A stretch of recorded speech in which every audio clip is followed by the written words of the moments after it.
कि आप लोग जब प्रशासनिक अधिकारी बनेंगे तो बन करके आप उनको गाड़ी बंगला सारी सुविधाएं गवर्नमेंट प्रतिष्ठा सब आप उनको प्राप्त करवाएंगे। लेकिन एक शिक्षक जो होता है वो होता है कि जब आप कुछ नहीं होते तब सामान्यतः एक गीली मिट्टी से आपकी मूर्त बनाता है और उसमें रंग भरने का प्रयत्न करता है। लेकिन जब वो मूर्त पूजी जाती है उस समय वो गढ़ने वाला मूर्तिकार नहीं होता। शिक्षक बेटे को होता है कि जब आप सिलेक्ट होते हैं, जब आप आईएएस बनते हैं, आईपीएस बनते हैं। सबसे इंपॉर्टेंट चीज तो कल बेटे जो मैं आपको बता रहा था तो बड़ा मन प्रफुल्लित हो गया।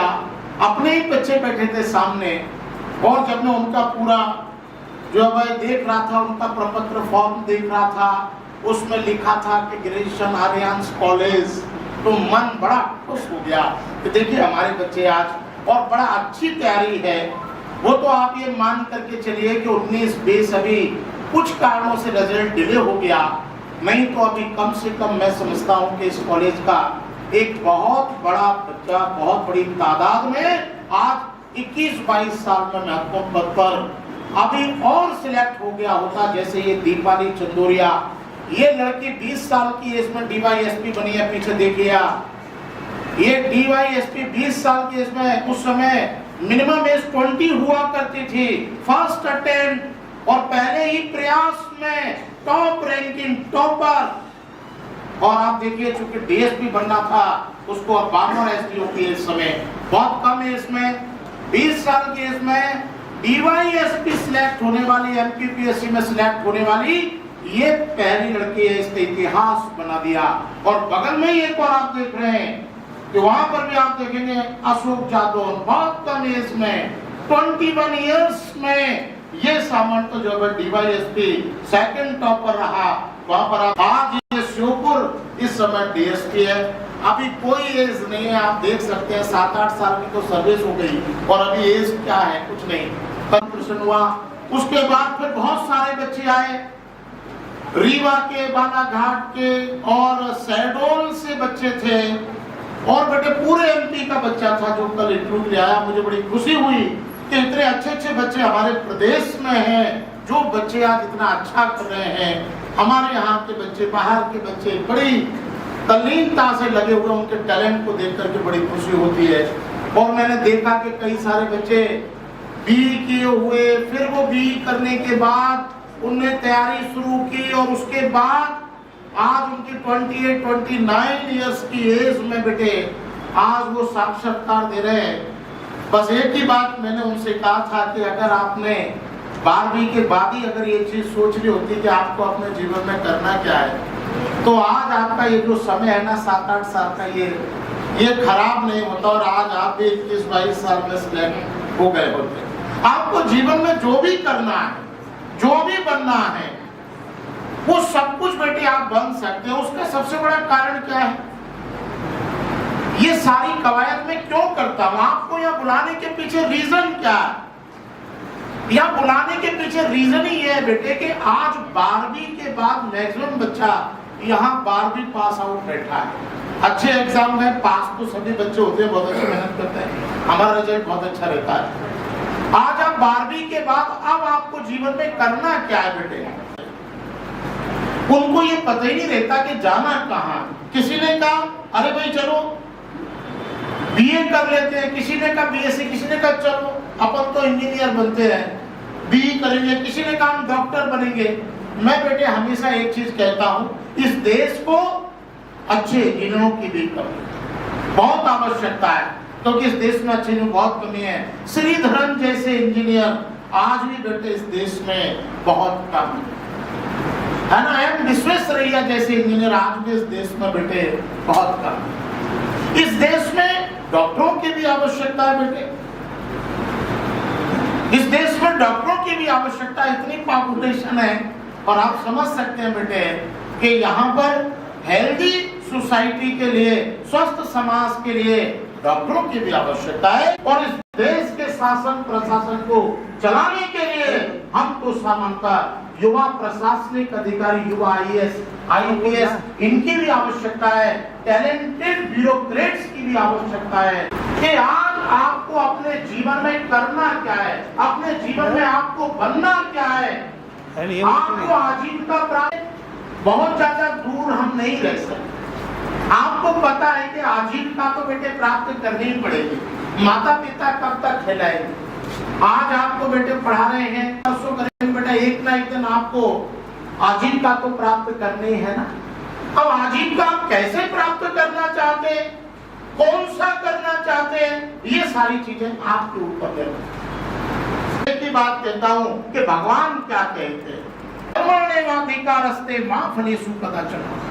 अर्थात जो है वह भगवान कहते हैं कि तू जैसा कर्म करेगा उस कर्म पर। इस देश की बेटे बहुत बड़ी प्रॉब्लम है, और वो प्रॉब्लम बेटे इस देश की क्या प्रॉब्लम है? गरीबी और बेरोजगारी। क्या आप भी उसमें शामिल होना चाहते हैं? क्या किया हुआ है? कई ऐसे भी मिलेंगे एमबीबीएस किया, उसके बाद भी वो सेटिस्फाई नहीं है, वो संतुष्ट नहीं है।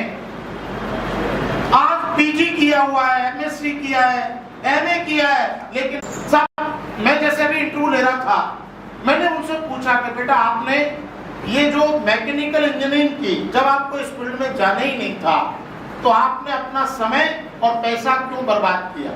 4-5 साल आपने मैकेनिकल इंजीनियरिंग में दिए, इतना पैसा आपने 5-6 लाख खर्च किया, ये आपने किया क्यों जब आपको उस क्षेत्र में जाना ही नहीं था? या तो आप अपना कैरियर बेटे उस क्षेत्र में बनाइए, और नहीं तो पुलिस से क्या था कि पता ही नहीं था, कोई बताने वाला नहीं था। बेटे 80% बच्चा जब मुझसे ये कहता है कि 12वीं के बाद हमको कोई बताने वाला नहीं था, हमें किसी ने बताया नहीं, जैसा माता पिता ने कहा, दोस्तों ने किया, हमने वैसा कर लिया, सब ये कर रहे थे तो हमने भी कर ली, सब ये कर रहे थे तो हमने ये कर लिया। जनरली बच्चे मेरे पास 26-27 में आते हैं। मैं बच्चों से एक ही बात कहता हूँ कि हमें पता है कि बिना आजीविका के जीवन नहीं चलेगा, यूनिवर्सल ट्रूथ है ये। अब जब हमको पता है तो बेटे हम पहले से ही इस पर थोड़ा सा चिंतन क्यों नहीं करते?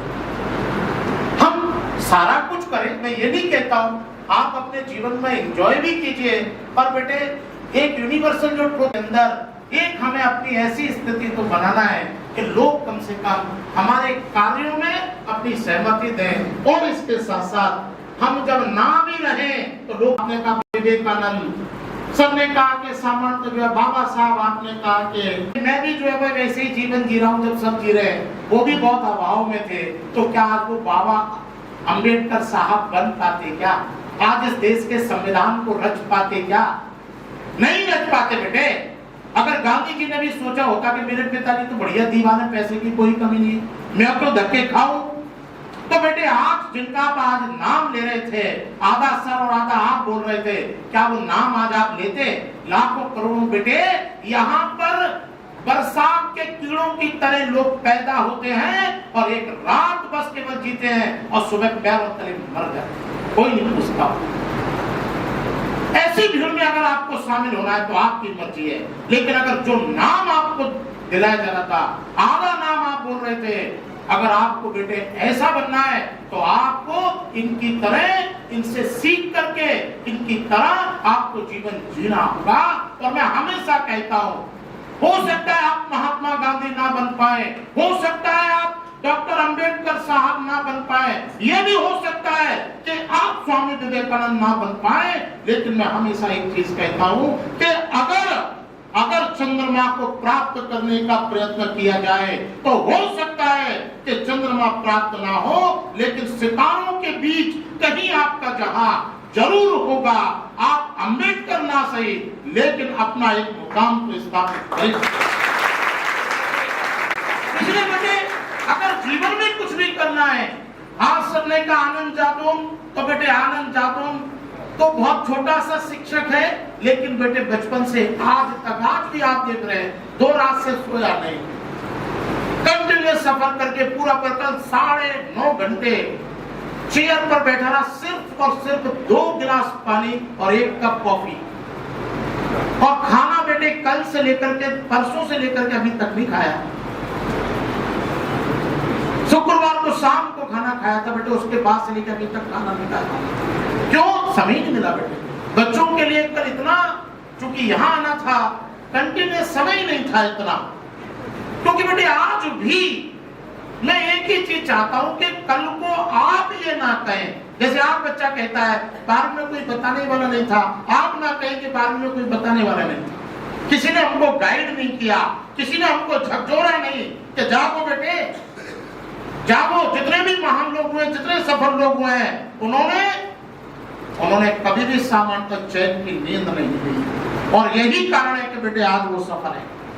तो इंजीनियर बनना चाहते हैं, इंजीनियर बने। आप अगर बेटे लेफ्टिनेंट बनना चाहते हैं, सेना में जाना चाहते हैं, देश सेवा करना चाहते हैं, बिल्कुल जाइए और वहां अपना सामान्य कीर्तिमान स्थापित कीजिए। आप अगर प्रशासनिक अधिकारी बनना चाहते हैं तो अभी से ही बाद से ही आप बेटे यूपीएससी पीएससी के थ्रू, अगर आप आईएएस बनना चाहते हैं, आईपीएस बनना चाहते हैं और देश के बेटे मास्टर की बनना चाहते हैं, कि आज बाकी के सब जो भी करते हैं वो सारा इन्हीं के दिमाग के ऊपर होता है। आज बेटे नीति आयोग प्लानिंग करता है, आज गवर्नमेंट प्लानिंग करती है, गवर्नमेंट में प्लानिंग कौन करता है बेटे? आज प्लानिंग कौन करते हैं? आईपीएस करते हैं। ये लोग बेटे आज प्लानिंग करते हैं, और उस प्लानिंग को यही लोग और बाकी सारे जो है इनके सबऑर्डिनेट, वो बेटे इन्हीं की हुई जो प्लानिंग है, उस प्लानिंग को इम्प्लीमेंटेशन का कार्य करते हैं, उसी को प्रभावशाली तरीके से क्रियान्वित करते हैं। देश की प्रगति में देश में अगर ये कहूं कि सभी का योगदान है, लेकिन सभी के साथ साथ इन ब्यूरोक्रेट्स का बेटे बड़ा योगदान है, क्योंकि ये पूरे 24 आवर्स 24 घंटे ये जनता के बीच में रह करके और बेटे जनता की सेवा करते हैं। एक कलेक्टर को आप देखिए, कलेक्टर बेटे 24 आवर बच्चों के लिए, बड़ों के लिए, समाज के हर वर्ग के लिए पूरी तरह समर्पित है। सिविल सर्विसेज की कोचिंग ये अच्छा कर रही है कि नहीं, इसके साथ साथ रेवेन्यू ठीक से कलेक्ट हो रहा है कि नहीं, लॉ एंड ऑर्डर ठीक से मेंटेन हो रहा है कि नहीं, पुलिस ठीक से काम कर रही है कि नहीं, मतलब कि पूरे एक जिले का आप समझ सकते हैं, पूरे एक जिले की बेटे जो दूरी है, जो सामंत जो है उसका सेंटर पॉइंट है, वो सेंटर पॉइंट है एक आईएएस एक कलेक्टर। तो बता सकता हूँ, जैसे मध्य प्रदेश में आज ग्वालियर की स्थिति है, मध्य प्रदेश में आज इंदौर की स्थिति, कुछ प्रशासनिक अधिकारियों ने ठान लिया कि नहीं, हमारे यहाँ कोई कमी नहीं है, इंदौर को हमको देश का सबसे सामान्य स्वच्छ शहर बनाना है। तो कुछ प्रशासनिक अधिकारियों ने जनता को अवेयर किया और जनता का साथ लेकर के, और आप देख सकते हैं कि सामान्यतः इंदौर को पूरे देश का सबसे स्वच्छ शहर बनवाया, और लगातार 7 बार सामान्यतः वो इंडिया का सबसे स्वच्छ शहर बना। ये हमने सोचा नहीं था। आज से कुछ साल पहले तक जब मैं कभी इंदौर जाता था, बहुत पहले, तब ये सामान्य मैं देखता था कि ये चीज नहीं थी, लेकिन आज है। ग्वालियर में आज आप देखिए, कुछ लोगों ने चाहा कि नहीं ग्वालियर को भी अव्वल लाना है, तो आज आप देख सकते हैं पिछले कुछ सालों में ग्वालियर की रंगत बदल गई। आज बेटे हर जिले की स्थिति बदल रही है। ये सब किसके ऊपर निर्भर है? ये बेटे आपके अनुभव पर, जनता आपकी तरफ देखती है। आज कोई भी कहीं समस्या किसी व्यक्ति को, आप कहाँ जाते हैं, इतना उपयोग करते हैं, आप अपने आप को कैसे स्थापित करते हैं, ये बेटे ये सब आपके ऊपर निर्भर करता है। इसलिए मैं हमेशा कहता हूं कि मंदिर में जाओ, मंदिर में जाइए, पर मंदिर में घंटे बजा बजा करके और परेशान भगवान को मत करो। मेरे को आईएएस बना दे, मेरा सिलेक्शन करा दे, मेरे को 12वीं पास करा दे, वो क्या कराएंगे? क्योंकि वो सब करा के आपको भेज चुके, उनने सब कुछ आपको दे दिया। और बेटे अब तो आपको अपने अंतर मन में झांकना, अपनी क्षमताओं को पहचानना, और अपनी क्षमताओं को जिस दिन आप पहचान गए और आपने अगर एक काम कर लिया, जो मैं हमेशा कहता हूं, आपने अगर नकारात्मक भावनाओं के ऊपर नियंत्रण कर लिया और हमेशा पॉजिटिव थिंकिंग उसको अगर आपने अपने अंदर जो है जनरेट कर लिया, स्थापित कर लिया, बस आप मान करके चलना कि हर लड़ाई में विजय आप ही की होगी। देखें कि जैसे भी सर ने कहा था कि कितने बच्चे हैं जिन्होंने जो अपने माता पिता की छाती पर मूंग दल रहे हो। अभी बेटे आप लोगों की क्या पहचान है मुझे बताइए, अभी आपकी पहचान यही है कि फलाने एक स्टूडेंट का कोई अपमान नहीं है बेटे, ये तो सीखने की प्रक्रिया है। एक बच्चे का काहे का अपमान और काहे का सम्मान, जब तक आप अपने आप को स्थापित नहीं करेंगे। समाज में लोग केवल उसी को पूछते जिसने अपने आप को स्थापित किया। आप पहले अपनी भूमिका बनाइए, आप समाज में पहले अपनी पहचान बनाइए। जब आप पहचान बनाएंगे, जब आप सोसाइटी का एक बड़ा हिस्सा बनेंगे, जब आप समाज की कुछ देने की स्थिति में होंगे, तब सम्मान और अपमान की बातें आप करेंगे। आप सम्मान अपमान आपका नहीं बेटा, अभी तो आपके सीखने की उम्र है। अभी तो अगर कोई आपसे कोई बात कहता है तो वो आपके भले के लिए कहेगा। माता पिता अगर आज आपको कहते बेटा ये नहीं करो ये करो, तो वो आपके अच्छे भविष्य के लिए कहते हैं, क्योंकि कोई दूसरा नहीं कहेगा, पड़ोसी कभी नहीं चाहेगा। सफल वही बनाते हैं, क्योंकि वो निंदा करते हैं, सफल क्योंकि हम प्रयत्न करते हैं। तो सबसे इम्पोर्टेंट चीज है आज का जो टाइम है उसमें बेटे कोई अपमान की बात नहीं है, कोई सम्मान की बात नहीं है। अभी तो बात केवल यह है कि इस समय अपने आप को स्थापित कहां करना। इस समाज में अगर आए हैं अभी तो बेटे आपको वहां सोचना, अभी कोई आलोचना नहीं है। कहते रहे तू ये नहीं कर सकता, तू वो नहीं कर सकता, ठीक है ना, लेकिन जो जिससे कहता है ना कि तू ये नहीं कर सकता तू वो, इसलिए ये तो बिल्कुल कभी मत सोचना। क्योंकि जो मेरा एक अनुभव है मैं आपसे थोड़ा शेयर करना चाहता हूँ, थोड़ा आप उसको, ये जितनी बातें मैं आपको बता रहा हूँ वो बड़ी गंभीरता पूर्वक बातें हैं, जीवन आपका जीवन बहुत बेहतर हो जाएगा। ये जीवन में याद रखें, क्योंकि बेटे इतना पॉपुलेशन है इस देश में, ये भारतीयों की एक आदत भी है, हम नेगेटिव ज्यादा सोचते हैं, नकारात्मक सोच हमारी थोड़ी ज्यादा है। क्योंकि बेटे इतनी पॉपुलेशन है, हर व्यक्ति मेहनत तो करता नहीं, वो मेहनत कर। और एक दो बच्चे अभी कल भी मेरे को मिले, परसों भी यहाँ जब मैं कॉलेज में था, अरे सर ऐसे नहीं बनते आईएएस, ऐसे कहाँ बन पाते हैं सर डिप्टी कलेक्टर।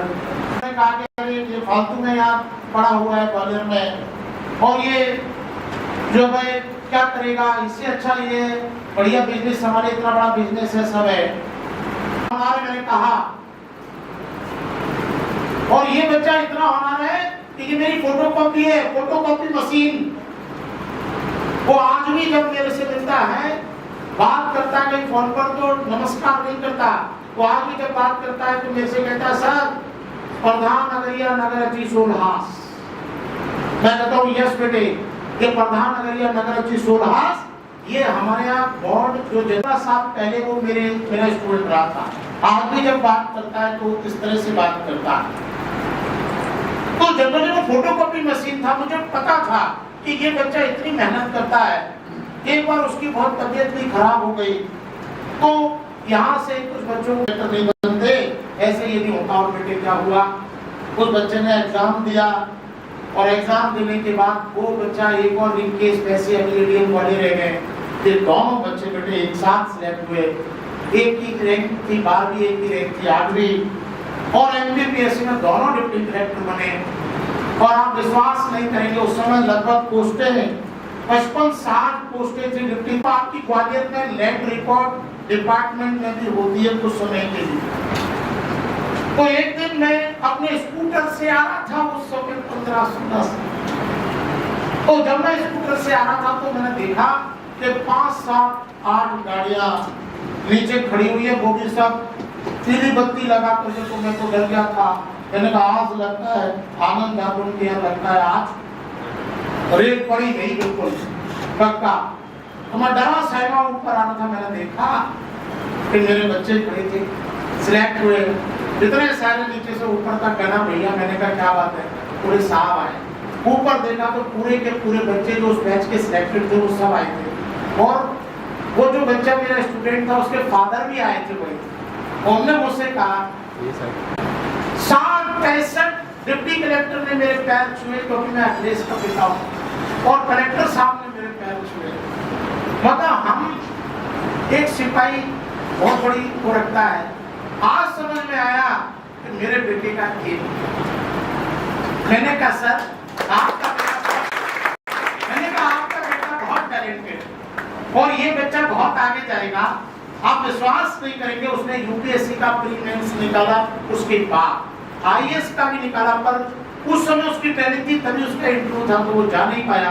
उसके बाद बेटा इतनी जिम्मेदारी आ जाती है बड़ी पोस्ट पर एसडीएम का कि बेटा वो आगे कंटिन्यू नहीं किया।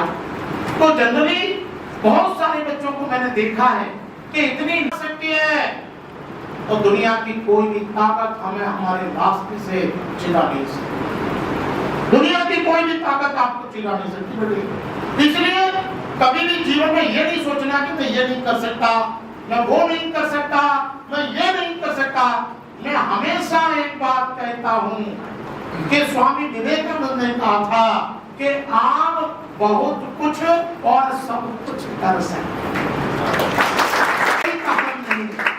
अब्राहम लिंकन जूता पॉलिश करके जब राष्ट्रपति बन सके, नरेंद्र मोदी अंदर जो सामंत सुब्रो को जो सारा ग्रुप के चेयरमैन है, वो बेटे छोटी छोटी जो है नमकीन की पुड़ियां बना बना करके साइकिल पर थैले में बांट बांट करके और इतने बड़े सारा एम्पायर के ओनर बन सकते हैं। और धीरूभाई अंबानी पेट्रोल पंप पर पेट्रोल भर भर के और आज सामंता अंबानी एम्पायर खड़ा कर सकते हैं। एपीजे अब्दुल कलाम साहब जब सीप को समुद्र से बीन बीन करके और उसको मंडी में बेच बेच करके और उससे किताबें ले करके पढ़ करके अपनी पढ़ाई कर सकते हैं, चेन्नई रेलवे स्टेशन पर पेपर बेच करके हॉकर्स का काम करके अपना डिप्लोमा कर सकते हैं और उसके बाद इस देश के सामान्य मिसाइल मैन बन सकते हैं, इस देश के राष्ट्रपति बन सकते हैं। तो बेटे फिर आप क्यों नहीं बन सकते? आप में ऐसी क्या, आप ऐसी कोई कम नहीं। ये जितने बड़े बड़े नाम हैं, ये नाम सिर्फ इसलिए है क्योंकि इनको अवसर मिला और इन्होंने बेटे उस अवसर को बुला दिया। अवसर आपको भी मिल रहा है, अवसर बेटे आज आपको भी मिल रहा है। अब आप में से कितने इसको बुलाते हैं, आपके ऊपर, ये आपके ऊपर है। लेकिन कल को आप ये नहीं कह सकते, आप अपने जीवन में ये नहीं कह पाएंगे किसी से भी कि हमको सही गाइडेंस मिला नहीं, किसी ने हमको बताया नहीं, किसी ने हमको मोटिवेट नहीं किया, किसी ने हमको रास्ता नहीं दिखाया। आप ये नहीं कह पाएंगे क्योंकि बेटे मैं यहाँ और जगह जगह जाकर के पूरा एमपी पूरा आस बस ठान लो बेटे कि ये करना है और बस रास्ता जो भी पकड़ो और सोच समझ करके पकड़ना है और फिर उसी पर ही चलते हैं और फिर देखना आप अपनी मंजिल तक कैसे पहुंचते। क्योंकि बेटे मेरे बहुत सारे बच्चे आज ऐसे ही मंदिर तक पहुंच करके इस पूरे मध्य प्रदेश और आसपास के सेंट्रल इंडिया में आज सभी जगह, आज इस ग्वालियर के अंदर भी बहुत सारे प्रशासनिक अधिकारी इसी संस्थान से ये बेटे एडिशनल एसपी अभी ग्रामीण आकर के बेटे आज यहाँ पर डिप्टी कमिश्नर हैं, यहीं पर ही वंदना बघेल तहसीलदार इसी जगह पढ़ करके और यहीं से ही तहसीलदार है। बहुत सारे अधिकारी बहुत सारे अधिकारी प्रशासनिक अधिकारी नागेंद्र डीवाईएसपी यहीं से ही है ना बेटे। उनकी वाइफ भी है मोनिका जो अंबा में इस समय रजिस्ट्रार है। बहुत सारे बच्चे हमारे ऐसे हैं जो बेटे टैलेंटेड थे, जिन्होंने जो सोचा और बेटे उसके लिए सब कुछ समर्पित कर दिया और सब कुछ समर्पित कर दिया तो आज बेटे उन्होंने अपने मुकाम को स्थापित कर दिया। जयराज कुबेर जो एडिशनल एसपी ग्वालियर है, वो श्री राम कॉलेज बामोर में टीचर थे और बेटे पारिवारिक स्थिति ऐसी थी कि वो पढ़ाते थे और पढ़ते थे। सुबह सुबह वो मेरे यहाँ 7 बजे वाले बैच में आते थे और 2 घंटे पढ़ करके नीचे श्री राम कॉलेज की बस आती थी, 9 बजे उसमें बैठ करके श्री राम कॉलेज जाते थे और बेटे वहाँ वो पढ़ाते थे। बहुत अच्छे टीचर भी हैं, बहुत बढ़िया पढ़ाते थे। इंजीनियरिंग भी किया था उन्होंने और उसके बाद लौट के आते थे, बस नीचे ही उतारते थे 5 बजे, नीचे से चाय लेते थे और चाय पीते पीते बेटे ऊपर आते थे और फिर मेरा बैच लेते थे 8:30 बजे तक मुझसे। और आप देखिए तो अपने रूटीन में होकर के कैसे ही आ जाता था, क्योंकि समय इतना नहीं था कि मैं इतना भी चेंज कर सकूं। यही कारण था कि प्रथम प्रयास में जेलर और दूसरे प्रयास में डीवाईएसपी और आज आपके सामने आने से। और ये बच्चे अगर उस समय यूपीएससी भी देते तो 101% ये आईएएस और आईपीएस होते, क्योंकि इनमें टैलेंट भी बड़ी था। ऐसे हमारा जो एक बच्चा आशुतोष श्रीवास्तव है आईएएस, पहले आईआरएस था, आईएएस बना, 2 बार यूपीएससी फाइट किया। बच्चे बहुत करते हैं बेटे, बच्चे अच्छा करते हैं। और यहाँ एसएससी सीजन और लेफ्टिनेंट देखिए कितने बच्चे हैं, जरा सी उम्र में आज लेफ्टिनेंट बने हुए बहुत सारे बच्चे बेटे। सीजीएल टीयर 1 टीयर 2 करके कितने बड़े बड़े पदों पर हैं। मैं तो बेटे देखता रहता हूँ कि मैंने जिस चीज की शुरुआत की आज इतने बच्चे उससे सफल होकर के जा रहे हैं, तो कहीं मैं भी अपने आप को सफल समझता हूँ कि समाज को कम से कम कुछ भी दिया, जर्रा भर दिया, पर कहीं ना कहीं कुछ तो दिया थोड़ा बहुत। आज कम से कम खुशी तो इस बात की है कि ये जो थोड़ा सा अदना सा जर्रा सा है, ये किसी न किसी तरह समाज के बच्चों की दृष्टि से कुछ काम तो आ रहा है। कम से कम जो मेरा थोड़ा सा ज्ञान है वो बेटे अगर आपका भविष्य बना देता है तो मैं समझूंगा कि मैं आईएएस बन गया। क्योंकि बेटे मैंने अपने जीवन में ये सीखा है कि कोई भी कार्य संभव नहीं था, दृढ़ इच्छा शक्ति और बहुत मेहनत, बस, और इसके अलावा कुछ नहीं। और बेटे आपके पास भी आज वो सब है और बच्ची आज कितना नाम रोशन करें आप देखिए। आपको विश्वास होगा कल के इंटरव्यू में, कल आप देखिएगा, अगर आप हमारे व्हाट्सएप ग्रुप से जुड़े, अगर आप हमारे जो है टेलीग्राम ग्रुप से जुड़े हैं, आप जरूर जुड़िए इंटरव्यू, तो आप देखिएगा कितनी सारी बच्चियां हैं जो आज यूपीएससी पीएससी के इंटरव्यू दे रही हैं और बहुत जल्दी वो महत्वपूर्ण पदों को सुशोभित करेंगे। तो बेटे आज बच्चियां भी किसी से कम नहीं है और बच्चियां लगातार बेटे आज आगे बढ़ रही है। और 2018 का एमपीपीएससी का जो रिजल्ट था, आपको अगर पता होगा, नहीं पता हो तो आप नेट से देख सकते हैं, सबसे ज्यादा 2018 के रिजल्ट में बच्चियां ही सिलेक्ट। 2018 से deputy commissioner commercial tax Parul Agarwal, deputy commissioner commercial tax Indore, पूरा इंदौर हिलता है, इतनी स्ट्रिक्ट ऑफिसर है, आज इतनी बड़ी पोस्ट पर है इंदौर। कॉमर्शियल टैक्स, वाणिज्यिक कर सेल टैक्स, उसकी आज डिप्टी कमिश्नर है बेटे। ये बच्चियां बहुत ही शर्माती हुई आती थी, मैं इनको मेरे जेल में जब कभी इनको देख करके चीजें आती है पुरानी बातें, तो मैं देखता था कि बड़ी सीधी सच्चे परिवार की बच्चियां। और आज आप देखिए ये इतनी दबंग और तेज तर्रार ऑफिसर है कि लोगों के पसीने छूटते हैं इनके पास। जहाँ चेक पोस्ट पर खड़ी हो जाती है ना, ट्रकों की लाइन लग जाती और लोगों को पता चलता है तो फोन करते हैं, सर जरा बोल दीजिए मैडम ने 1.5 लाख की पेनल्टी लगाई है, 5 लाख की पेनल्टी लगाई है। लेकिन मैं कभी किसी के बेटे मेरे यूपीएससी के बैच चलते हैं separate English medium, Hindi medium. कोई आपसे ये नहीं कह सकता कि आपको दिल्ली बम्बई जाने की जरूरत है। मैं सारे दिल्ली के बेस्ट फैकल्टी लेकर के आता हूँ, आप स्वयं पढ़ें और देखें। क्योंकि बेटे पहले पॉसिबल नहीं था, मैं परेशान हुआ, मैं नहीं चाहता मेरे यहाँ का बच्चा परेशान हो और इतना पैसा वहां जाकर के खर्च करे, इसकी कोई जरूरत नहीं। आज टॉप लेवल के फैकल्टी इंडिया के यूपीएससी के लिए, आईएएस पढ़ाने के लिए इसी कोचिंग के अंदर आते हैं, पूरे मध्य प्रदेश में एकमात्र कोचिंग। और बेटे पीएससी के अलग बैच है, हिंदी मीडियम अलग, इंग्लिश मीडियम अलग, डिफेंस अलग, एसएससी अलग, एसआई अलग, हर क्षेत्र में बेस्ट देने की बेटे कोशिश। और जो कॉलेज है मेरा आर्यान,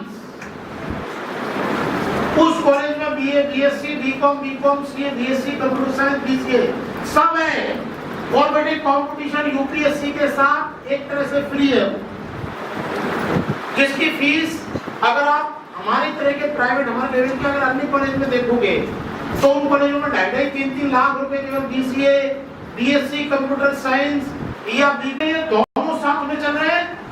21 साल तक 3 साल बढ़िया ग्रेजुएशन, साथ में 3 साल तक यूपीएससी पीएससी की बढ़िया तैयारी और उसके बाद सीधे फर्स्ट सीधे IAS पे, IPS पे। तो बड़े आज ऐसा नहीं है। हमने जो स्वप्न देखा, और उस समय जब मैं सरकारी कॉलेज से करना बुरी बात नहीं, और सरकारी कॉलेज से पढ़कर के करना ये बहुत अच्छी बात है। वहां हम देखते हैं कि बच्चा सीरियस नहीं, प्रोफेसर पढ़ाते भी है, क्लास के बाहर बैठे पर बच्चा नहीं करता, लेकिन उसको क्या ये बता दिया जाता है, क्योंकि एक चीज में आपको देखिए, वो भी आपको बेस्ट टीचर मिलेगा, अनुभवी टीचर मिलेगा, अनुभवी डॉक्टर मिलेगा, अनुभवी इंजीनियर मिलेगा, मोटिवेटर मिलेगा, क्योंकि यहाँ पर फ्री में एडवाइस तो धड़क मिलती है। बोले साहब हमारे पिताजी के मित्र थे, हमारे अंकल जी ने कहा ऐसा नहीं होता। अब अंकल जी से पूछो, आपने काय की तैयारी की? आपने कभी की क्या?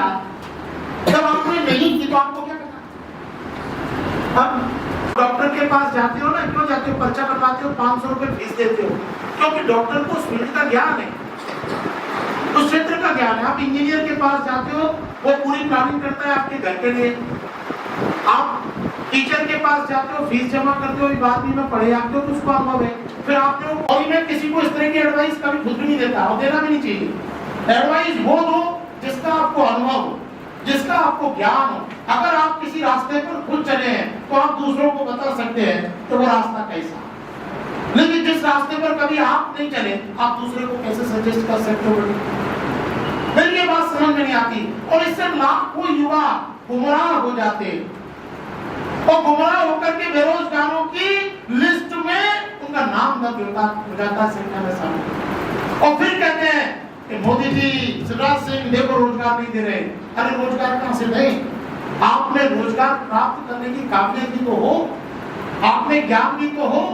इंजीनियरिंग कॉलेज में जाते हैं पर पढ़ते नहीं, वहां सेवानिक पढ़ करके भी करने की कोशिश करते हैं, कॉलेज में 20 पढ़ करके पास होने की कोशिश करते हैं। जब नॉलेज ही नहीं होगी तो जॉब कहां से होगा? क्योंकि बेटे आज प्राइवेट सेक्टर में भी जाओगे तो एग्जाम फाइट करना है, और प्रोविजनल पीरियड होता है। आजकल सब कंपनी ने कर रखा है, एक साल प्रोविजनल है, पहले देखेंगे आपको काम। तो बेटे रोजगार की बात कैसे कर सकते हैं? फिर हम सरकार के ऊपर कैसे आरोप लगा सकते हैं कि भैया ये आपको नौकरी नहीं मिल रही? कैसे नहीं मिल रही? कैसे नहीं मिल रही? मैं आपसे कहता हूं, कोई भी अगर MA PhD नेट वाला हो और जिसके पास नॉलेज, मेरे पास आ जाओ, आज की डेट से 22,000 की नौकरी आपकी पक्की नहीं। कॉलेज PhD कर लेते, नॉलेज का लेवल 0।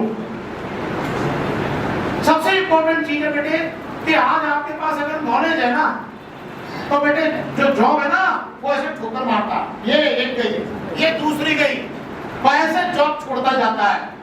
और लोग उससे कहते हैं प्लीज हमारे क्यों? क्योंकि उसके पास ज्ञान है, नॉलेज है, और बड़े नॉलेज की कदर हर व्यक्ति को है। आज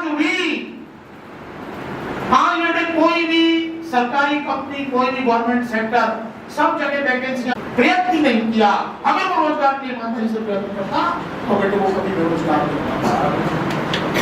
ये बेटे आज मेरा मानना है, ये मेरा कहना। आज IIT वाले जो बच्चे होते हैं, आप देखिए, क्योंकि वहां वो मक्कारी नहीं कर सकते डी वालों की तरह, वो IIT में इतना पढ़ते हैं, डेप्थ में पढ़ते हैं। कोई बच्चा आपको मिला बेरोजगार का?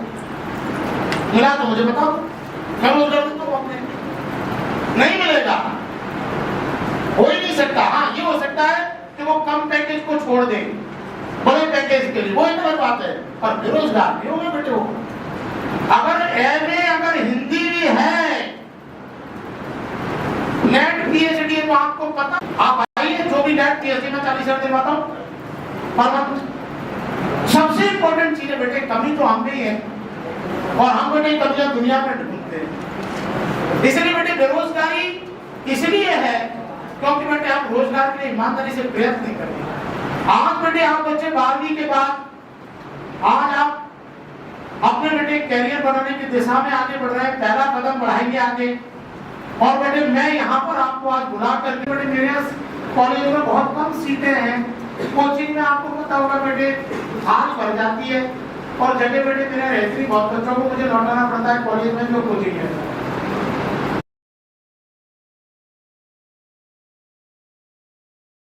मुश्किल हो जाता है करना। आप देखिए आज भी 1950 के बाद से लेकर के आज तक UPSC में सबसे ज्यादा IAS बिहार के ही बन गए। उनका रिकॉर्ड कोई ब्रेक नहीं करता है, कोई नहीं कर पाया बेटा।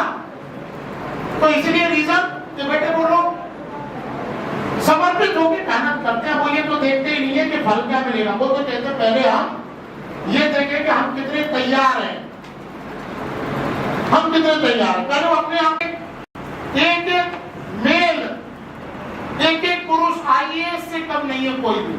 बच्चा पैदा हो तो उसे कह दिया था अगर आईएएस नहीं बनो तो गांव में लौट के बताना, रिपोर्ट बंद करना।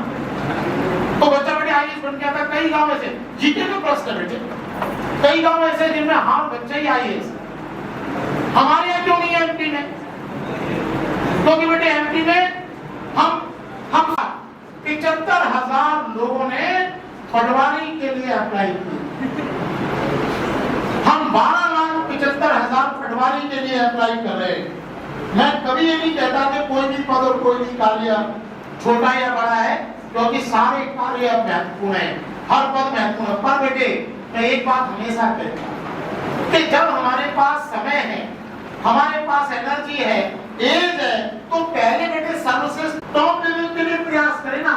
आप देखिए कि पूरे इंडिया में यूपीएससी में 9 लाख लोग बैठते हैं, 1,000 पोस्ट, कितने लोग बैठे? 9 लाख पूरे इंडिया से और नेपाल भूटान से भी मिला के। और पटवारी में केवल एमपी के 12,75,000 बैठे। आप सोचिए पटवारी का क्रेज बहुत है। हाँ, सिपाही की जगह अगर भी आ जाएगी तो 15 बैठेंगे, क्योंकि सिपाही का क्रेज बहुत है। और पीएससी तो डीवाईएसपी बना रही है, डिप्टी कलेक्टर बना रही है, आपको डायरेक्ट अधिकारी, उसके लिए आप देखिए बैठने वालों की संख्या 3.5 लाख। जाके मिले आप, यही है सब। जब भी आपको समय हो ऐसे ही बन जाते हैं बेटे, ऐसे ही बन जाते हैं, ऐसे ही इसी क्लास में आकर के लोगों को उठ करके और दीवारों पर चिपकते देखा है। आज 26 साल हो गए, कितनी संख्या यदि ज्ञात नहीं है मुझे, छोटे मोटों की तो मैं आपको क्या बताऊं बेटा, संख्या भी ज्ञात नहीं है, ऐसे ही बन जाते हैं। अभी शिमला में सीएमओ नागेंद्र सिंह गुर्जर, वो ट्रेवल्स पर टिकट सेल किया करता था बच्चा, इतना होनहार बच्चा था वो। नवदीप ट्रेवल्स इधर वीडियो कोई बसों में टिकट बेचता था और उससे बेटे वो पढ़ाई भी करता था, अपनी आजीविका चलाता था। छोटे से ज्यादा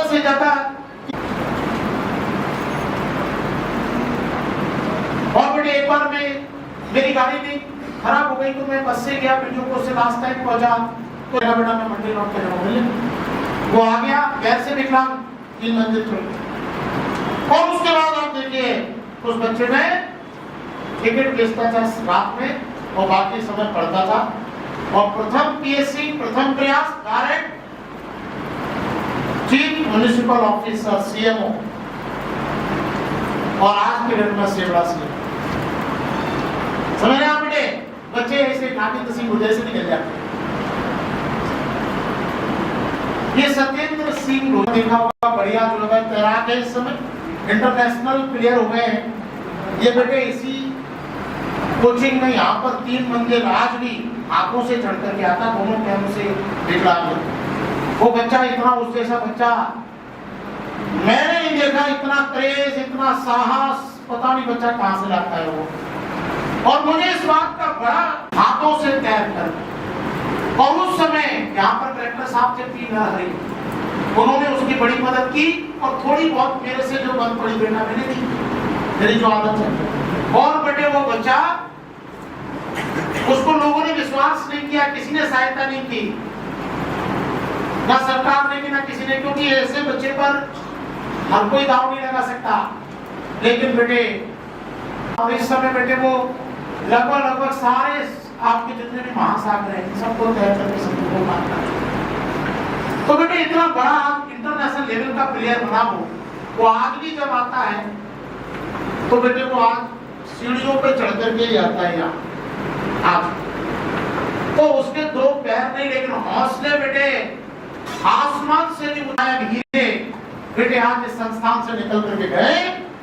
और ये आनंद जागरण सबका गवाह है, क्योंकि सभी बच्चों ने शुरुआत में उंगली पकड़ के की, और बेटे बड़ी खुशी होती है कि गुरु तो आज भी वही है। और देखिए आप कि शिष्य आज चांद सितारे बन गए। तो बेटे आप लोग भी चांद सितारे बन सकते हैं बेटे। बस एक चीज नकारात्मकता को मत कर देना कि ये हम नहीं कर सकते, ये वो कह रहा है, ये चाणक्य ने कहा है। सभी उद्यम वित्त पर निर्भर रहते हैं, रोजगार पर सर्वाधिक ध्यान दिया जाना चाहिए। क्योंकि बेटे अगर पैसा नहीं होगा तो आपको सुविधाएं, ये बड़े बड़े टीचर जो दिल्ली से आते हैं, यहाँ के हमारे इतने टैलेंटेड बड़े बड़े टीचर हैं, ग्वालियर के, एमपी के, बाहर के, ये बेटे बिहार के, ये जो टीचर आते हैं बेटे, इनके भरण पोषण की जिम्मेदारी मेरे ही होगी। इसीलिए पैसा थोड़ा सा आवश्यक है, वरना बेटे मेरे मिशन के आगे स्पेसिफिक कोई नहीं। आप सब जानते हैं बहुत और उनका बेटे भविष्य बनाने का प्रयास करना है। तो आप भी बेटे डिफेंस में जा सकते हैं। अभी आपके बेटे कैरियर एज अभी आपके हाथ में है। आप बेटे आईएएस बन सकते हैं, आईपीएस बन सकते हैं, आप बैंक पीओ बन सकते हैं। यहाँ पर देखिए जितनी भी बैंक हैं, अभी वो bank of India Purva branch, उसका जो सीनियर मैनेजर है बैंक पीओ से सिलेक्ट मेरे student, Punjab national bank branch जिंदगी सारी बच्चियां बैंक पीओ सिलेक्ट है। बहुत सारे बच्चे बेटे बड़ी बड़ी पोस्ट पर यहाँ से सिलेक्ट हैं। आप भी बेटे अगर प्रयास करेंगे तो आप भी बेटे ये सभी सफल बच्चों की लाइफ में आप भी बेटे जुड़ेंगे। ऐसी तरह ढेर सारी आपको शुभकामनाएं हैं। और बेटे मैं एक चीज और आपको बताना चाहता हूँ कि एमपीपीएससी और यूपीएससी का जो सिलेबस है वो कुछ नहीं, जो 6, 7, 8, 9, 10 में आपने पढ़ा है वही सारी चीजें यूपीएससी और पीएससी। और यहाँ पर आपको औरों को पीछे छोड़ के आगे निकलना है, इसलिए यहाँ पर आपको थोड़ा सा विस्तृत उसी चीज को पढ़ना है, बाकी नया कुछ नहीं है। बच्चे कहते हैं साहब कुछ आर्ट्स वाले मैथ्स रीजनिंग, आपको पता होना चाहिए एसएससी सीजीएल से लेकर के बैंक पीओ से लेकर के यूपीएससी और एमपीपीएससी के सी सेट तक में केवल 10th लेवल का ही गणित आपको पता होना चाहिए। 10th से ऊपर का गणित किया वही सब प्रतिशत, वही लाभ हानि, परसेंटेज, प्रॉफिट लॉस, वही सारी चीजें, इनकम कंपाउंड इंटरेस्ट वगैरह, वही सब जो आपने पढ़ा है बेटे, वही सारी चीजें आती हैं। बस उसको बहुत अच्छे से और कंपटीशन के अकॉर्डिंग पढ़ना। इसलिए टफ कुछ भी नहीं, कठिन कुछ भी नहीं, बस आपको अच्छी मेहनत करना है पूरे जोश के साथ। और बेटे आप भी 21 साल की एज में, 22 साल की एज में, बहुत कम सामान्य वर्ष में आप भी समाज में अपना नाम स्थापित कर सके और अपने के रिटर्न गिफ्ट तो बनता ही बनता। इसलिए अपने माता पिता को शानदार रिटर्न गिफ्ट दो, जिससे समाज में वो ऐसे कॉलम ऊपर करके चले और लोग उनको देख करके कहेंगे देखो ये फलानी बच्ची है ना, वो आईपीएस आईएएस लड़का है ना, IAS IPS deputy collector DSP, ये उनके पिताजी। बस ये सम्मान बेटे मैं चाहता हूं कि अपने माता पिता को दो। और थोड़ा सा आप लोग जानते हैं कि गेहूं के साथ साथ बथुए को भी पानी लगी जाता है, तो माता पिता के सम्मान में थोड़ा सा हमारा भी हो जाता है। तो देखो साहब जादव साहब के संस्थान में रहे और थोड़ा सा हमें भी लगता है कि हमने उंगली पकड़ा करके थोड़ा सा इस बच्चे को चलना सिखाया था, तो हमें भी बेटे बड़ा गर्व महसूस होता है। जैसे आज इतने सारे बच्चों को सिलेक्ट देख करके होता है, तो हमारा भी सम्मान थोड़ा सा बढ़ जाएगा अगर बेटे आप अपने जीवन को काम करना। धन्यवाद।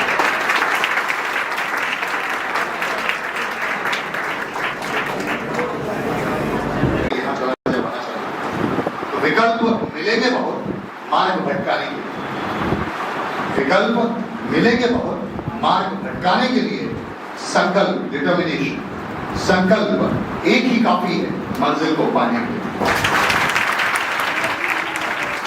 दूसरा, जैसा सर सार्वजनिक की बात कर रहे थे कि आपको तय कर लेना चाहिए, मेरा सिर्फ इतना मानना है कि जब भी आप ये डिसाइड करेंगे मुझे ये करना है, मुझे वो करना है, आप में से कितने लोग हैं जो सपना देखते हैं?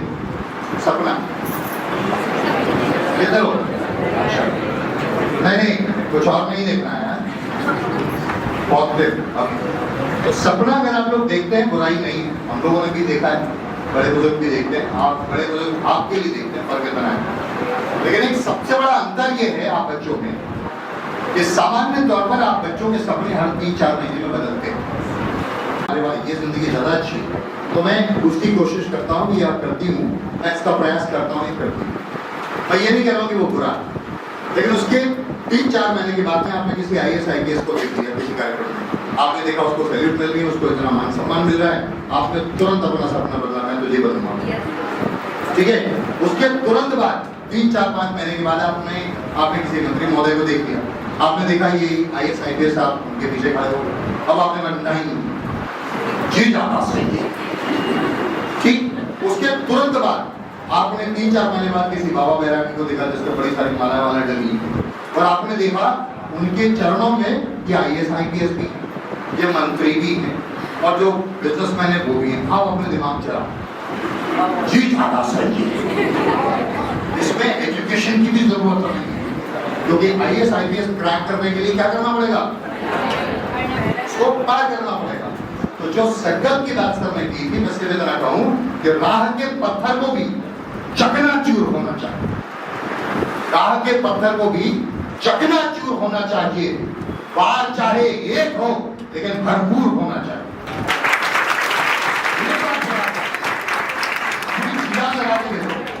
ठीक है।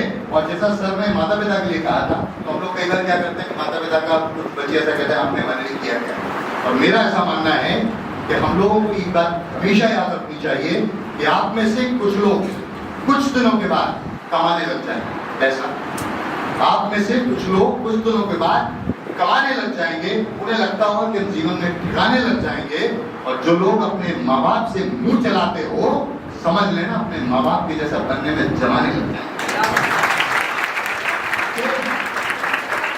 बात को ध्यान रखिएगा कि अगर आपको लगता है कि आपको कुछ करना है, जो बेटी के लिए सर बात कर रहे थे, आपने राजगढ़ जिले का नाम सुना है? हाँ या ना? अच्छा, कुछ तो कहते हैं सर अभी आपने बोला सुन तो लिया। तो राजगढ़ जिले की सत्य घटना है, सिर्फ 1 मिनट में बता के खत्म करता हूँ। आपने सुना होगा हमारे यहाँ जब शादी समारोह होते हैं तो एक बहुत अच्छी चीज चलती है हमारे यहाँ, कितनी अच्छी चीज है नहीं? बेटा हमारे एक बार गए तो मैंने कहा क्या है, डिग्री कर रहे हैं, क्यों? कुछ नहीं, मॉडल को 1 लाख पड़ जाए, राइट। तो उस संस्कार के नाते एक राजगढ़ की बच्ची का एक संबंध हुआ किसी कांस्टेबल से, और जो भी उनके बीच में तय हुआ वो दे दिया, या कर दिया गया, वो दे दिया। और वो जो बच्चा था वो सब इंस्पेक्टर की तैयारी कर रहा था, उस बच्ची का भाग्य बहुत प्रबल था, जोरदार था, उस बच्ची के भाग्य से इन भाई साहब का सिलेक्शन कांस्टेबल से हो गया ऐसा ही। तो माता पिता दोनों बोला था सौदा तो सस्ता हो गया, आप कैसे क्या करें? तो उन्होंने क्या किया कि एक पत्र भेजा लड़की के माता पिता, इस मंशा से कि या तो ये टूट जाए या ये रकम बढ़ जाए। तो उन्होंने पत्र लिखा कि आपको सूचित करता हूँ, आपको सूचना देते हुए मुझे खुशी हो रही है कि हमारा बच्चा जो कांस्टेबल था कांस्टेबल नहीं रहा, अब वो सब इंस्पेक्टर हो गया, और दुर्भाग्यवश अब बच्चा इस संबंध को आगे बढ़ाना नहीं चाहता। तो लड़की के पिता का भी पत्र आया, आपने जो हमें सूचना दी इसके लिए मैं आपके बहुत धन्यवाद ज्ञापित करते हैं, अपनी सारी शुभकामनाएं आपको प्रेषित करते हैं। लेकिन हम भी आपको एक सूचना दें, हमारी बच्ची ने भी PSC की परीक्षा दी, हमारी बच्ची ने डिप्टी कलेक्टर के पद पर चयनित, तो हमारी बच्ची भी अब ये कह रही कि वो सब इंस्पेक्टर से शादी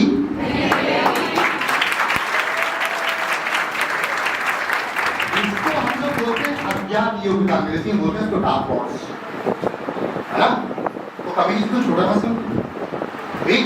तो जो सर कह रहे थे उसी बात को आगे बढ़ाता हूं कि जिनके कभी नहीं आते थे सलाम, उनके भी आने लगे प्रणाम।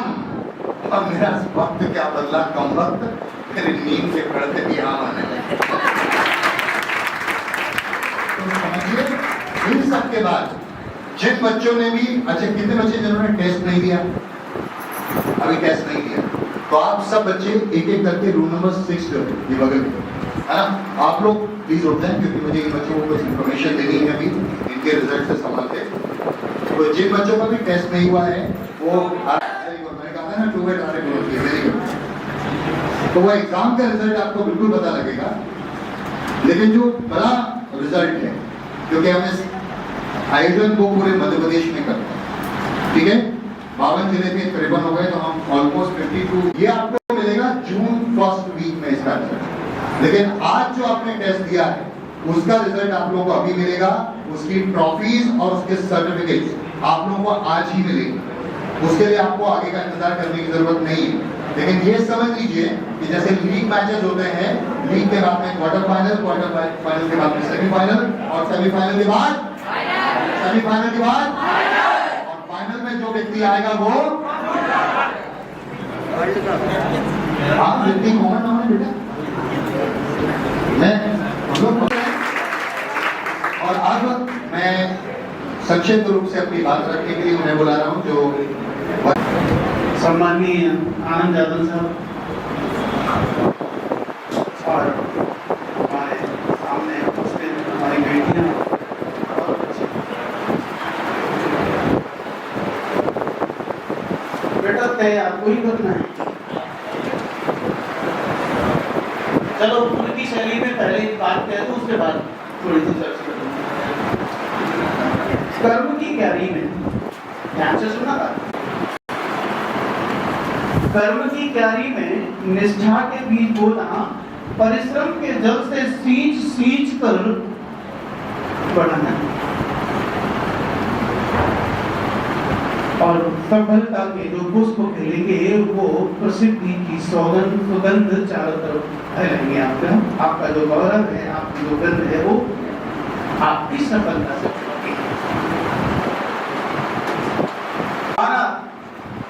दृढ़ सूक्ष्म शरीर होना जरूरी है। दो बातें कर रहा हूं, एक दृढ़ सूक्ष्म शरीर का मालिक संसार में जो चाहता है वह पा लेता है।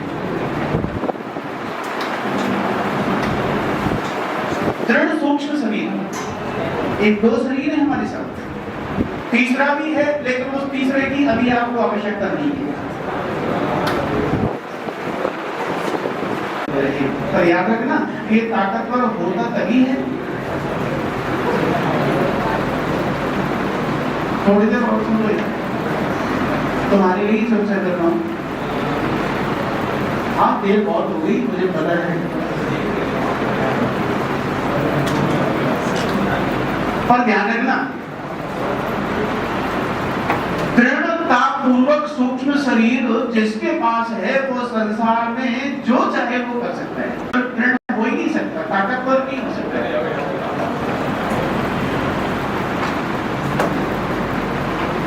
सबसे मुख्य बात है कि तुम खुद ये तय करो कि तुम अपने जीवन से चाहते क्या हो। सबसे पहली बात है ये तय करना, और अभी तय करना, जितनी जल्दी तय कर लोगे निश्चित मानिए कि सफलता उतनी जल्दी मिल जाएगी। वो देखो सामने लड़के का फोटो लगाया, अशोक यादव, देखो सामने वो जो अशोक यादव ने, ये 19 साल की उम्र में इस संस्थान में आया और बड़ी दृढ़ता लेकर के आया। वो कहे कि मुझे डीएसपी के अलावा और कुछ नहीं बनना। मैं कह रहा हूं इस बात, मुझे डीएसपी के अलावा कुछ नहीं बनना। और ये देखिए उसकी सक्षमता, तो उन्होंने पीएससी के अलावा, जैसे सर बोल रहे थे अभी पटवारी के अभी सब पीएससी वाले पटवारी और एसआई वाले पटवारी सब एक ही उसमें चले गए। और पटवारी बनने के बाद क्या उम्मीद करते हो कि तुम आसानी से डीएसपी या डिप्टी कलेक्टर बन जाओगे? क्योंकि पटवारी पर ज्वाइन करने के बाद आपके पास इतनी समय नहीं है, इतना है ना, आपके संसाधन नहीं होंगे, और जिम्मेदारियां भी ज्यादा आ जाती है कि फिर तैयारी को कंटिन्यू रखना बहुत मुश्किल है। की उम्र में संस्थान में आकर रहते 22 साल में वो डीएसपी बन गए, और हम 22 साल में तय नहीं कर पाते कि बनना क्या चाहते। हम ये डिसाइड ही नहीं कर पाते कि हम होना क्या चाहते हैं, बनना क्या चाहते हैं।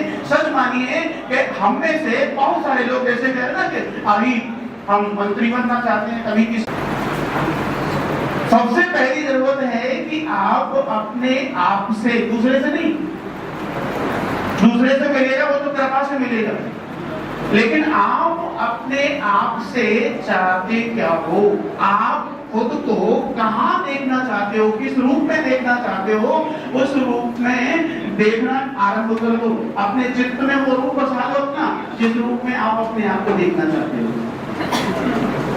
ये नहीं कि आज कुछ होना चाहते हो, कल कुछ होना चाहते हो, परसों कुछ होना चाहते हो, बात नहीं बनेगी।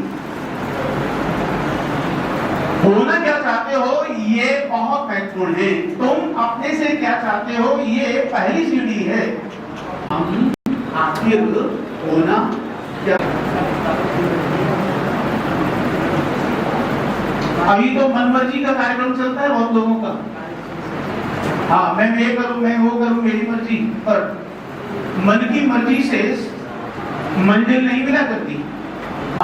तो ये ध्यान रखना कि चढ़ाई तो करनी पड़ेगी आपको, चाहे आपका मन हो या ना हो, आपको तैयार करना पड़ेगा अपने आप को चढ़ाई करने के लिए। चढ़ाई करने में कष्ट है, परेशानी है, लेकिन उस कष्ट और परेशानी को सहज रूप से, जो अपने मानसिक रूप से चुनौती के रूप में लेते हैं, वो चढ़ जाते हैं, और जो देख से ही पहाड़ को देख करके डर जाते हैं, वो बेवकूफी के पीछे जाते हैं।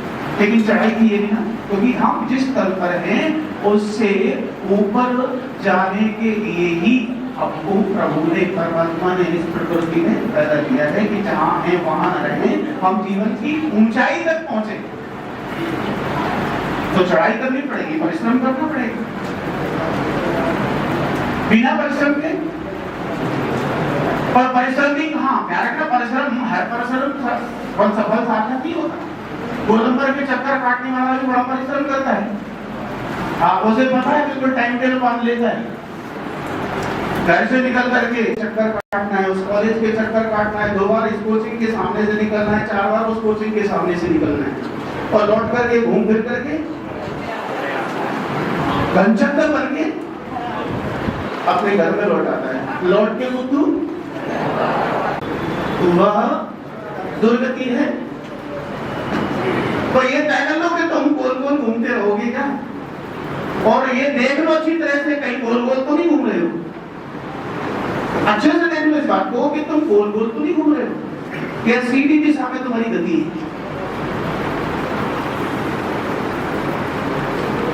क्योंकि हम इंसान हैं, गति तो होगी, रोटी खाते हैं, खाना खाते हैं, खूब अच्छा अच्छा खाते हैं, और नहीं होता है तो लड़ के खाते हैं, और जब खाना खाते हैं ऊर्जा है तो ये गति तो करेंगी हम। पर गति मन के अनुसार चलेगी तो गोल गोल घूमोगे, गति मन के पीछे पीछे दौड़ेगी तो गोल गोल घूमोगे, और लक्ष्य बनाकर के गति करोगे तो सीधी सरल दिशा में गति होती है, और सीधी सरल दिशा में गति होती है, लक्ष्य की तरफ गति होती है। इस गति का नाम प्रगति है। और अगर हम हमारी गति है, लेकिन ये भी तो देख लो, जहां कहीं डबरा की तरफ तो नहीं चलती है ना। अब आप लोग धीरे समझो, डबरा जानते हो? हाँ, दौड़ ज्यादातर की किधर है? डबरा तरफ। डबरा कहते हैं गड्ढे को, कीचड़ से भरे हुए गड्ढे को। से भरा हुआ गड्ढा जो होता है ना, डबरा कहलाता है, जिसमें कीचड़ होता है। डाबर का अर्थ होता है कीचड़। हमें जो हिंदी का विद्यार्थी हूँ ना, डबरा। और यदि लड़कोगे तो कहाँ पहुंचोगे? गति तो है। अगर हम सहज रूप से मन के अनुसार चल रहे हैं तो लुढ़क रहे हैं, और लुढ़कना सबको बड़ा अच्छा लगता नहीं, तो ऊपर घिसन पट्टी पे जाते हैं ना बचपन में, और फिर धीरे वहां से अपने आप छोड़ देते हैं, अपने आप को लुढ़कते लुढ़कते नीचे आ जाते हैं। तो अब अपने आप को ऐसे नहीं छोड़ना है कि लुढ़कते लुढ़कते नीचे आए। और ध्यान रखना, लुढ़कते लुढ़कते आओगे, लुढ़कने की आदत बनी रही, अगर लुढ़कते ही रहोगे तो कहाँ पहुंचोगे? आप पता है डबरा। क्या डबरा में भी पहुंचना लक्ष्य है? ये डबरा की बात नहीं कर रहा, वो डबरा के भी कुछ विशेषण है, इसलिए नाम उसका डबरा हुआ है। आप में से किसी का भी लक्ष्य क्या डबरा पहुंचना है? क्योंकि डबरा पहुंचना तो नहीं है, और डबरा पहुंचोगे तो क्या मिलेगा? क्या मिलेगा? बढ़िया सांप मिलेगा ना, कैमरे, तो चारों तरफ से टकराएंगे। और देखो तुम्हारे आसपास बड़ा डबरे हैं, तुम जहां हो, जिस जगह हो, वहां सब जगह डबरे हैं। और देखो सब जगह मैडम टकरा रहे होंगे, सुनते हो ना, ध्यान से सुनना, डबरे हैं, वहां सब जगह मैडम टकरा रहे होंगे, वहां कैमरे भी हैं जो टांग खींच रहे होंगे, है ना। याद रखना कि यदि टकरा हो जाओ, है ना, क्या हो जाओ, ऐसे गुरुओं के आदेश में चलने का नाम गुरुमुखी होना है। और यदि तुम गुरुमुखी हो जाओगे, गुरु की अनुशासन में आ जाओगे और अपना दृढ़ता पूर्वक लक्ष्य तय कर लोगे, तो निश्चित मानिए कि आप फिर डबरे की तरफ आपकी गति न करके शिखर की तरफ गति होती है। जब हमारी गति शिखर की तरफ होती है, ऊंचाई की तरफ होती है, तब हमको ऊंचाई पर पहुंच करके मुक्त गगन मिलता है, स्वतंत्रता की सांस मिलती है, सुख का, समृद्धि का और आनंद का जीवन मिलता है। यह सफलता है, जहाँ सिद्धि है, जहाँ प्रसिद्धि है, जहाँ संपन्नता है, जहाँ समग्रता है, वहां जाना है। तो फिर मनमुखी होकर के लुढ़कने की आदत छोड़ करके आपको चढ़ाई करने की, परिश्रम करने की आदत बनानी ही होगी। बाकी की जब आप चढ़ना शुरू कर देते हो तो उत्साहवर्धन करने वाले हजारों मिल जाते हैं, और जब लुढ़कना शुरू कर देते हो तो लुढ़कते में 2 लाख लगाने वाले भी लाखों मिल जाते हैं। कि तुम अपने आप को जिस रूप में चाहते हो, हमेशा उस रूप में आप अपने आप को देखो। पहले तो तय कर लो, फिर उसी रूप में अपने आप को देखो कि मैं वहां हो गया हूं, मेरी जो मैं चाहता हूं वहां होने की तरफ मेरी गति हो गई है। इसको देखते रहो बराबर, और यदि तुम इसको देखते रहोगे, अपने आप को ऊंचाई की तरफ चढ़ते देखते रहोगे, तो उत्साह भी बढ़ेगा और निश्चित रूप से आप में उतनी ही एनर्जी लेवल भी आपका बढ़ता चला जाएगा। प्रकृति आपकी सहयोगी हो जाती है। आप एक बार आगे बढ़ करके तो देखो। तो लक्ष्य तय करना, सुनाई न दे, अपने भीतर बहुत तेजी से जोर से आवाज लगाना अपने भीतर कि मैं यहां होना चाहता हूं। 1-2 बार नहीं, कई बार तेजी से आवाज लगाना। पर आवाज कौन सी, ध्यान रखना, बाहर कोई सुन न ले, अपने भीतर आवाज लगानी है। और अपने भीतर इतनी जोर से आवाज लगानी है, इतनी बार आवाज लगानी है कि हमारे भीतर से उस आवाज की प्रतिध्वनि हमको सुनाई देने लगे। शिकायतें 1000 करता है।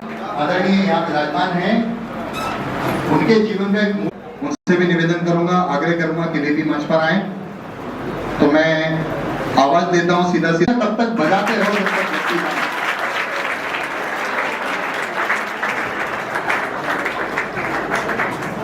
और राम जी के बाद अनुष्का सिकरवार, ताली दो।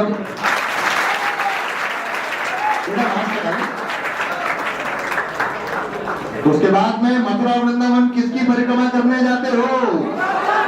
तो ऐसे ही उन्हीं के नाम पर गिरिराज शर्मा।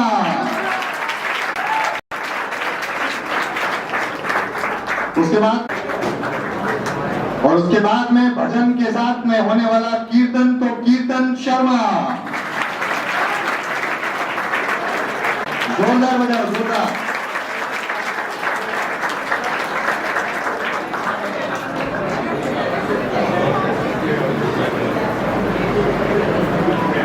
और तृतीय पुरस्कार जिनमें सर्टिफिकेट्स और थोड़ा जल्दी आइए, लगे और तालियां।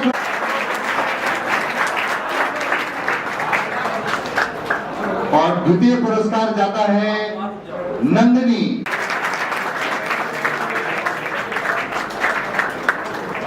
बेटा मास्क हटा लीजिए।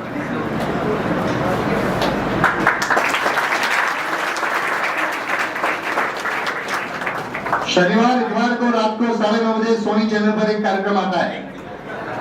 क्या है कार्यक्रम का नाम? तो ऐसे ही कपिल शर्मा के नाम पर होने वाले कपिल अर्गल,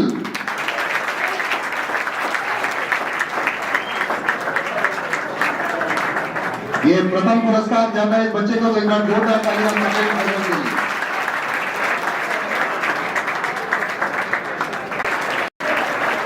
और थोड़ी बहुत बच गई हो तो मेरे लिए भी बजा दो। Thank you. देखा, लास्ट में बुलवाने में यही फायदा होता है।